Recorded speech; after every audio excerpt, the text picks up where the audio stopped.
Today is November 20th, 2020. New York City decides to shut down their school systems again.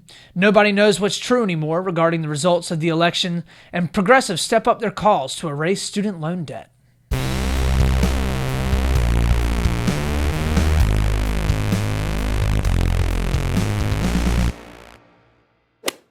Welcome back, Split the Difference friends and family, to another fantastic episode.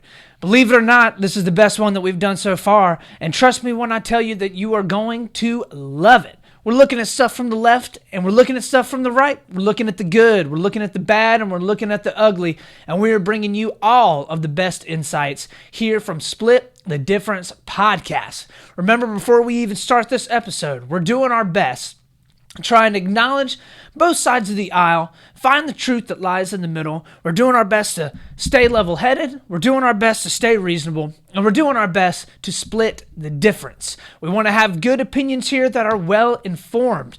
We're not going to judge anybody else for their opinions, but we are going to do our best to have civil discord and come together in unity. That's what we're all about here on Split the Difference podcast. So with all of that having been said, let's jump on in to our story number one. So our first story of the day, New York City decides to shut down schools as COVID explodes across the country.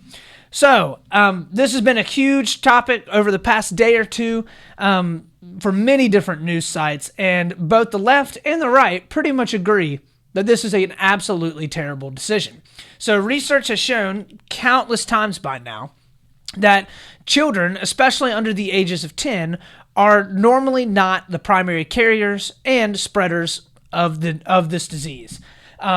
A lot of people are worried because COVID, of course, is increasing, and New York City has a school district. It's the largest in the country with a little over 1 million kids in it. That's a lot of kids going to school every day. And a lot of people are looking at this and they're like, yes, of course, it's not good that coronavirus continues to go up, but shutting down the school system is definitely not the way to go about fixing this. And this, I think, is universal across both sides of the aisle, agreeing that kids need to be in schools, not just because they're not super spreaders like we initially thought, and it's not just because they don't normally carry it and give it to a lot of people. It's mainly because of the incredible consequences that happen when you send kids home and they have to learn through e-learning. Not only is it stressful on the teachers themselves, which it is incredibly stressful on the teachers. If you have any friends that teach school or have taught school during this pandemic, then ask them how miserable it probably is teaching all these kids who are working at home. But it's also because it has incredibly detrimental effects on their learning, on their home life, especially with low-income kids. There's been a lot of studies that have come out about kids during the pandemic having much lower testing scores and not performing nearly as well, and also about the effects that learning away from a classroom or e-learning has on, I guess, long-term effects as well as the kids get older and as the kids grow. Definitely not good stuff. But all of this basically is coming at a time when most of you know coronavirus is just absolutely exploding across the country. And the CDC now officially has come out and said it's not safe to travel during Thanksgiving and is encouraging people to stay away from traveling on Thanksgiving. Don't go see your families or anything. And there's a lot of different states that are having a lot of different responses as to, how to go about basically tackling all this stuff. So, let's go ahead and hop in right now. CNN did a little bit of coverage about all of the different states and how they're reacting with different restrictions that they're putting in place. Yeah, they're considering a curfew. Massachusetts, there's already a curfew in place. In New York and Virginia, restaurants and businesses with liquor license must close at 10 p.m. In Jersey, criminal and civil jury trials are now suspended. In Michigan, a new emergency order is in effect. This limits indoor gatherings. And in Mississippi, there's 7 new counties that are now under a mask mandate. And then there's other states with GOP governors, including those who had previously resisted restrictive measures. They are starting to follow science. In Utah, the entire state is now under a mask mandate, and casual gatherings are limited to just households there. In North Dakota, after months of resisting, the Republican governor there just did a 180, mandating masks and limiting the size of gatherings. So, that's CNN there talking through how some of the different states are going about doing it. Of course, they are attacking all GOP governors, Of course, no Democratic governors have done anything wrong during the pandemic. It's only the good old party. It's impressive, to say the least, there, that journalism being done by CNN, totally unbiased.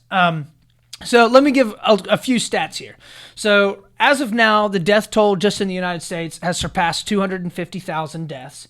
As of Tuesday, nearly 77,000 people were hospitalized with the virus in the United States, and I believe that has actually gone up since then. Newly confirmed infections per day in the United States have exploded and are now up over 80% over the past 2 weeks. We're averaging somewhere around 160,000 new cases per day, and deaths are averaging about 1,150 per day. That's not more deaths than we saw in April and in May on average. So for the most part, we're seeing treatment is getting better, and that's something that I've talked about a pretty good amount on this podcast so far, but things are not looking good, right? And what you're seeing is both sides basically just blaming the other side, which is just absolutely standard procedure by now, but we'll get into that here in a little bit. So in Texas, there's a couple things that I found that were actually pretty startling that are very, very different than what we saw earlier this year. So in the Texas border city of El Paso, many of you may know where El Paso is. It's over on the, I believe on the west or down towards the border of Texas. So overwhelmed morgues have begun paying jail inmates $2 an hour to help transport the body of virus victims. There are so many dead bodies from coronavirus, supposedly, this is according to Huffington Post, that they're paying inmates, jail inmates, to transport the bodies to make sure that they aren't, just sitting out anywhere, or they're not just staying at the hospitals. I actually saw another video this week where the guy was talking about how there are actually refrigerated trucks in Texas. I believe it's in El Paso, where they have dead bodies in refrigerated trucks because they literally don't have enough space in morgues because people are dying at such an alarming rate down there. That is not good. So more than 5,400 extra medical personnel have been deployed around Texas by the state alone. And you're starting to see this happen more and more across the country. In Kansas, hospitals have been converting spaces like chapels and cafeterias or even parking garages to be able to use for COVID-19 patients. So this is significantly worse than it was earlier this year. If we remember back to earlier this year, there were all these videos and all these pictures of all these nurses and healthcare workers that were picking up, and they were going into these large cities or higher impacted areas in order to be able to help out. Well, unfortunately, that can't really happen now because coronavirus is all over the country in really high numbers. And we're finally kind of starting to see what it's going to happen when hospitals actually are filled all the way up.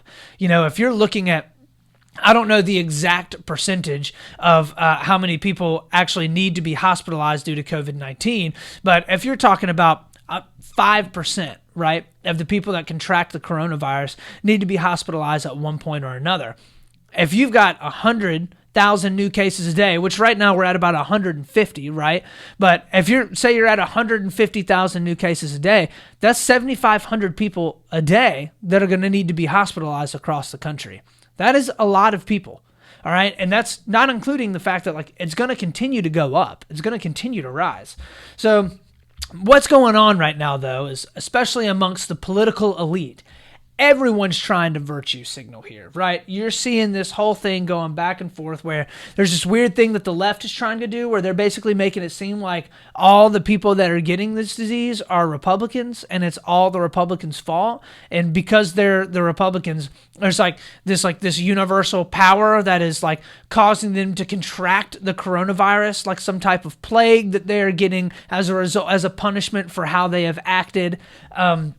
It's really kind of weird, honestly. There's so many left-leaning media sites. I mean, and even CNN coming out and basically saying that the Republicans have purposefully tried to put people's lives at risk by not taking the coronavirus seriously. And as a result, they're getting the coronavirus and they're not wearing their masks. And so that's why they're getting the coronavirus. Chuck Grassley, a congressman, he's a Republican, got COVID within this past week. And they were all saying it's because he didn't care about coronavirus restrictions, and he was just ignoring how serious the cases were. But at the same time, there's also this weird thing that the right side of the aisle is doing, is where they're trying to act like everything's fine and everything's under control, right? Well, you guys don't need to worry about this. Like, we've got it all under control. Everything's going to be just fine. Like, neither of those things are correct, okay? Please hear me when I say, the virus does not care if you are a Republican or if you're a Democrat. It doesn't. It doesn't check your ballot history to see who you vote for more often, and that's who it decides to go after. And also, everything is most certainly not fine. Like, the cases are exploding in the United States, and they're not being handled extremely well because we have some of the highest infection rates in the entire developed world. And of course, there are developed countries, especially in England, in Europe, where you're starting to see countries like Germany where the infections are going up significantly, in France and in the UK. And I get that, and I hear all that. But it's not like the United States, right? And the United States is a little bit of a different beast because we are growing much, much faster and we have a much larger population. So this is leading to the markets trembling a lot. Stock markets, equity markets, bond markets, everything's moving up and down because nobody's really sure what's going on. A lot of people still think that Biden is going to step in January and he's going to put in place a lot of lockdowns. So far, Biden has said that he's not going to put in lockdowns. All I can do is trust what he says. And Anthony Fauci has also come out multiple times and said that he doesn't believe that lockdowns need to be put in place. But we'll have to see when or if Biden gets into office in January. Things may be completely different come January.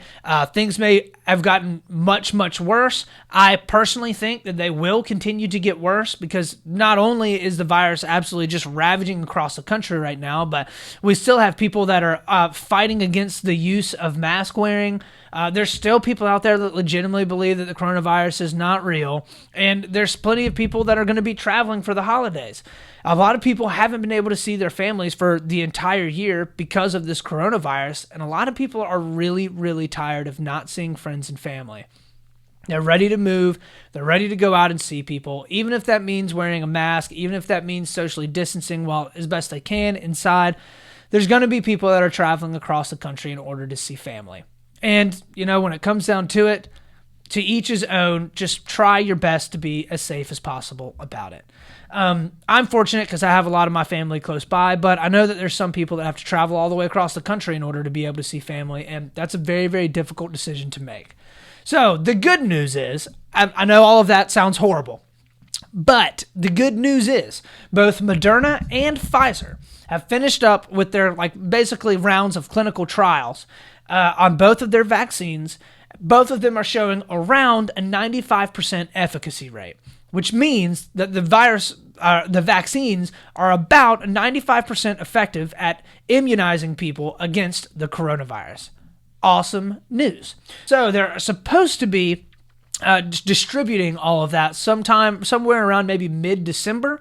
We'll have to see when they start manufacturing these things and getting them shipped out. I do believe that they're starting and they're working through getting all of the FDA approval for emergency distribution of these vaccines.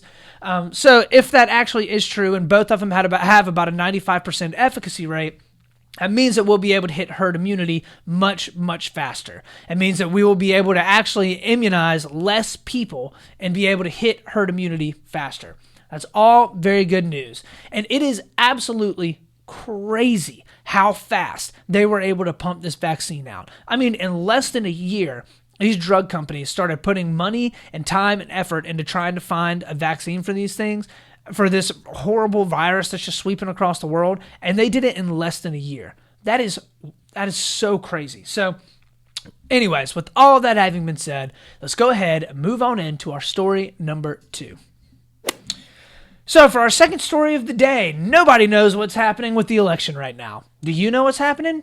No. Do I know exactly what's happening? Not really. We're getting conflicted answers and conflicted messaging from all over the country right now. I mean, it is absolutely awful. So within the past few days, we've had people coming out and saying literally the exact opposite thing of each other at within like hours of each other.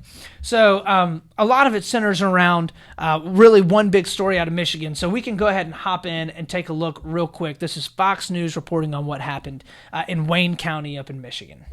Fox News alert, the Trump campaign has just put out a statement saying that they are dropping a lawsuit in Michigan. The statement reads this morning, we are withdrawing our lawsuit in Michigan as a direct result of achieving the relief we sought to stop the election in Wayne County from being prematurely certified before residents can be assured that every legal vote has been counted and every illegal vote has not been counted. All of this, of course, after they sought to stop the certification of the election results there in Wayne County. The AP writes those two Republican canvassers first balked at certifying the vote. That was the big news. They then won praise from President Trump. They reversed course after widespread condemnation. The AP is reporting this morning that a person familiar with the matter said that the president reached out to those canvassers, their names Monica Palmer, William Hartman, on Tuesday evening after the revised vote to express gratitude for their support. We'll continue to follow that story for you. All right, so what happened in Michigan, okay? Because this has been a huge story over the past couple of days, and it, I think, just so perfectly personifies what is happening right now. So in Michigan, on Tuesday, the County Election Certification Board met to basically certify the results of Wayne County in Michigan. This is the county that holds Detroit. Huge county, a lot of votes there. Trump lost it by a lot. It pretty much is what came in and really kind of tilted a big shift towards Biden there at the end, because I think there were a lot of mail-in voting there, and it historically is incredibly Democrat, right? So there are two Republicans and there's two Democrats on this election certification board, right? Apparently, they go to vote and they were at a stalemate. Both of the Democrats were like, no, or were like, yes, we should go ahead and certify everything. Everything looks normal. It's within a margin of error. The Republicans were like, no, not all of the precincts are lining up exactly the way that we want them to. We think that there's still some stuff here that's iffy. We want to be able to continue to look into this. So Trump and the Republicans are like, yes, that's awesome. That's exactly what we wanted to hear. This is what we've been screaming this whole time. There's fraud. There's weird stuff going on. And we want to be able to get in, research it, and figure out what's happening. Well, within a couple hours, they then turn around and everything comes out that they did vote to actually certify all the votes. And now it's being sent into the Attorney General's office and all that stuff to be able to certify that Wayne County is done. So the board ended up voting unanimously to certify the Wayne County vote. Everything's fine. Everything's done. Well, then the next day, the two Republicans on the board come out and say that they were coerced into voting that way. They both signed sworn affidavits that they were coerced and threatened into certifying everything. And now, legally, this means pretty much nothing, but it has all the Republicans saying, well, the Democrats are coming in and forcing all these, forcing these county certification boards to certify, counties' votes. I mean, it's just like, stuff's just never going to end. So all of this, mind you, is over discrepancies of, literally like a vote or like 1 to 4 votes in each precinct. So basically what happens is they go into the precincts and they look at the signatures of people that have come in and signed their name and the actual number of votes that they have and how those people voted and whatnot. Well, in each of the precincts, it is very, very normal to see between like 1 and 10 differences between those two numbers, because maybe somebody came in and they signed signed before they were going to vote, and then they get in there, they're like, you know what, forget this, it's taking way too long, I'm leaving. Well, I'm sure that happens, especially when you've got thousands upon thousands of people going through a precinct to vote. It's going to happen. So normally between about a 1 to 10 vote difference, totally normal. Almost every single one of the precincts they've looked at in Wayne County has between a 1 to 4 vote difference. Totally normal, nothing crazy, nothing beyond the margin of error that didn't get approved in 2016 and 2018. It's totally normal, nothing crazy has been going on. So, this is all, of course, the Republicans and Trump and everybody's jumping up and down saying that this is a clear example of fraud because these people are now swearing that they were threatened for their life in order to be able to actually certify Wayne County, and Wayne County was overwhelmingly Democrat. So now this is, giving Trump extra fuel. He's all over Twitter even more. He's also sought to actually nullify the election in Pennsylvania completely, the vote in Pennsylvania completely. He has literally put in a case arguing that the vote in Pennsylvania should not be certified as a whole. And it's an honestly laughable attempt because it's like he's not actually been able to prove anything, right? So all of this is having some real life consequences, okay? Reuters came out with a poll earlier this week that said that over half of Republicans believe that Trump was unfairly lost the election. Over half of Republicans believe that there was nefarious things that went down, and as a result, Biden stole the election from Donald Trump. Over 50%. That is a lot of people. That's not good.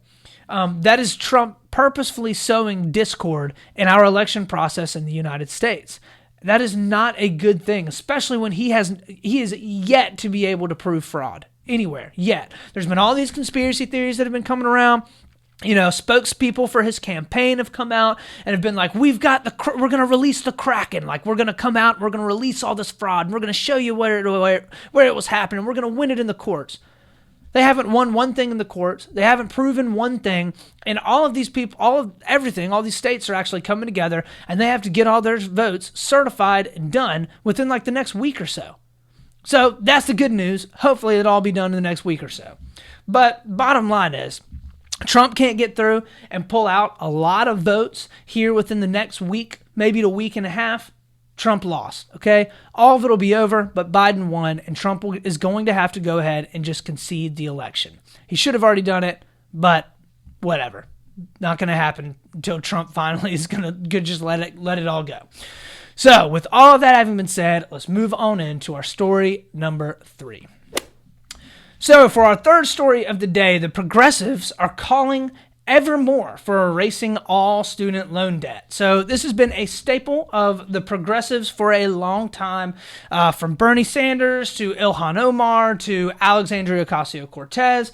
If you remember back like last year or so, AOC famously sat in Congress, and right before she was talking, she was like, excuse me, please. And she's like looking at her phone, and she's like, sorry, I just had to pay down some of my student loan debt. And she like looks around a little bit, and she's like, I, AOC, still have student loan debt.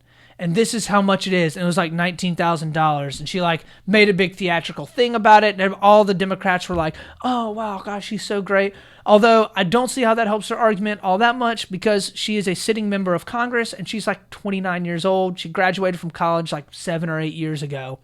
She's making like $175,000 hiking Capitol Hill every day.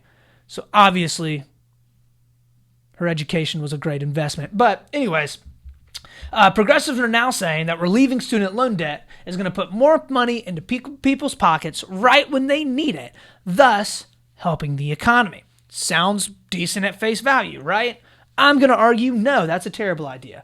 Anyways, everyone loves the executive branch having a lot of power if you're a far left progressive.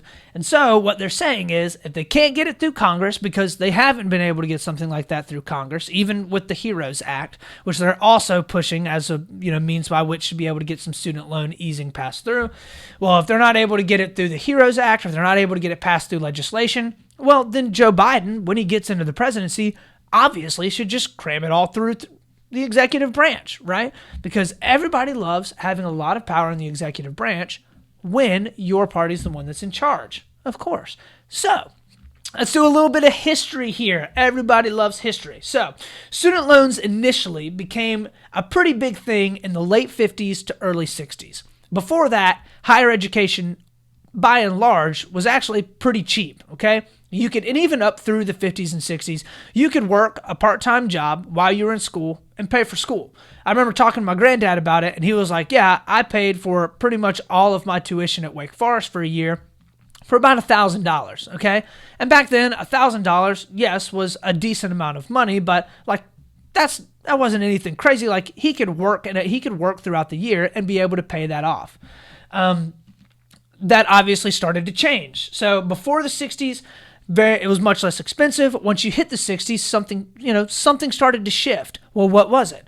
Well, government came through and they were like, higher education is a very good thing. So we want to be able to encourage people to try and get higher education. So in order to do that, Congress passed Sallie Mae. Many of you have probably heard of like Freddie Mac, Fannie Mae. Well, Sallie Mae is basically the federal government, ensuring or guaranteeing student loans that they will be paid back. So this really did about 4 things. First, it got a lot more people to go to college. Can't deny that. Absolutely true. The United States has one of the highest upper education and higher education rates in the entire world. We have very, very good colleges for the most part. And before the 60s and especially the 70s, it was not nearly as common for people to actually go into college and universities and higher education. Second, the colleges no longer had to worry about whether or not they were going to get paid. So the prices boomed. I mean, on average, every single year since around the 60s or 70s, college tuition prices have increased by 6% a year. That is a conservative annual rate of increase of 6% every single year. That's on pace. That is way blows out of water the inflation rate, right? Like inflation, normally you're gonna account for inflation that's gonna be about 2%, maximum 4% a year. Way outpaced inflation and cost of living. Third, taxes had to be increased and money had to be moved around to make sure that it could be paid for. Of course, like you can't have the government just say, "Hey, we're gonna back all of these loans and everything for students," but not actually have a way to pay for it. And fourth, the value of higher education decreased because so many more people were getting it, and honestly, the value of it tended to go down because students now were having all of it basically backed by the government. So in classic fashion, the United States didn't totally socialize higher education like we have with lower education or like maybe Europe has. But we also didn't allow the totally free market to actively work in it either. So we just got the worst of both worlds, right? And we're cramming it together. And now everybody's looking around and they're like, ooh, this is not good. We've got like almost $2 trillion, which is somewhere around 7 to 8% of our GDP, all wrapped up in student loans. Not good. So non-progressives, the answer for this is a call for the government to step in and fix the problem that it created about 60 years ago by canceling student loan debt completely. Personally, I think that is a terrible idea. Let me tell you why. Canceling student loan debt completely would totally let these universities and colleges off the hook for providing a lesser value than they actually were delivering. Okay? It totally lets these universities off the hook. I mean, they are charging inordinate amounts of money for you to be able to go and actually get an education, a 4-year education or a master's degree. I mean, even if it's a state school, it costs so much money for you to be able to go and get a college degree. I totally agree with the sentiment that right now we have a huge problem and something needs to be done. I think the progressives absolutely have that part right, okay? But charging the taxpayer for it is not the way to be able to solve this problem. I think that if we decide to cancel a large amount of debt for students, then we have to start over afterwards and basically rethink what's going on, because if we don't, prices will continue to climb and we're going to be in the exact same position that we're in right now, 10, 15, 20 years from now. So personally, I think that this needs to be tackled in a few parts. First, I think that there needs to be created a government-mandated system and database for all of these universities to have to publish the median income of their students for each major for the 10 years after they leave that university or college, okay? So the idea behind this is every single university has to post on their website, this is the median income that you can expect to try and make once you graduate from our university from this department, the business school, or from our medical school, or from getting a law degree here, or from graduating in our journalism school. Whatever it may be, they are required to actually be able to prove that they have done the research to figure out what the median income of their students are, and they're required to post it on their websites. This one would give a ton of transparency for all students applying to colleges for real life expectations of how their investment in higher education would play out. But two, it would hold these universities accountable for what they're actually getting and feeding to these students, right? If the students are not actually earning what they could be earning based upon all the money that they're investing in their education, then the investment isn't worth it, right? If you're paying $65,000 a year to go to Harvard, but you leave making $75,000 a year, that's not worth it at all. You may be able to go to a different university where you pay much less money, but walk out with a somewhat equitable median income. Second, I think that we should tie repayment of these loans to the universities themselves. So in other words, if a university is going to say, well, it costs you $40,000 a year to come here, then you say, all right, well, then you're going to have to pay for 20 grand of that. If you think that this student is someone that's going to come in and make your university better, you're going to be able to invest in this student, they're going to invest in you. Why don't you guys split the costs right down the middle, okay? In other words, I would force the tuition of the universities to go down a good bit immediately, and then things would slowly but surely start to equal out as universities either A, figured out ways to cut costs, or students decided, you know what, I'm not going to go there because this university just won't give me as much money as other universities may.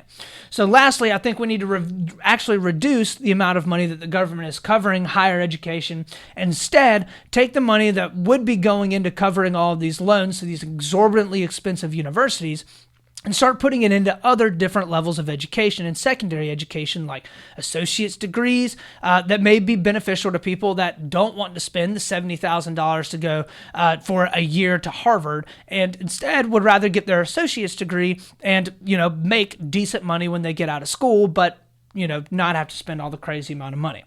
I understand the sentiment. Something has to be done with the student debt crisis.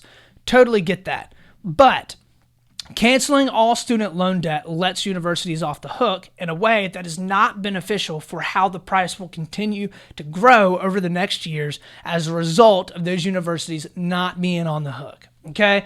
The answer is not to just pay for everything by the government. The answer is to hopefully create and incentivize those universities to have lower costs, but also produce the best product. And that's enabling students to be able to make those decisions themselves and have all of the necessary information and transparency that they need in order to be able to make those decisions.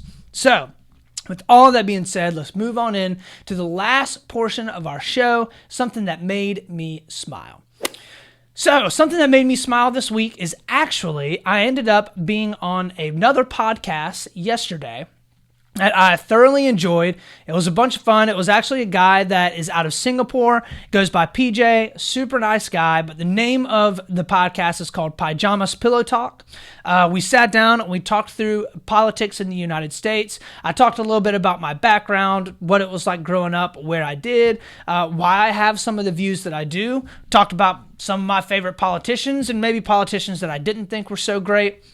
And we had a good time just chatting back and forth. As soon as I have that podcast available, I will make sure to distribute it to all of my listeners so that they can have a good time listening to me on a different platform other than me talking about random news stories of the day and have a little bit of a different environment. So with all of that, that is the show. Thank you so much for tuning in and for checking us out. Again, always remember to keep level-headed, always remember to stay reasonable, and always remember to split the difference. This is Austin Taylor.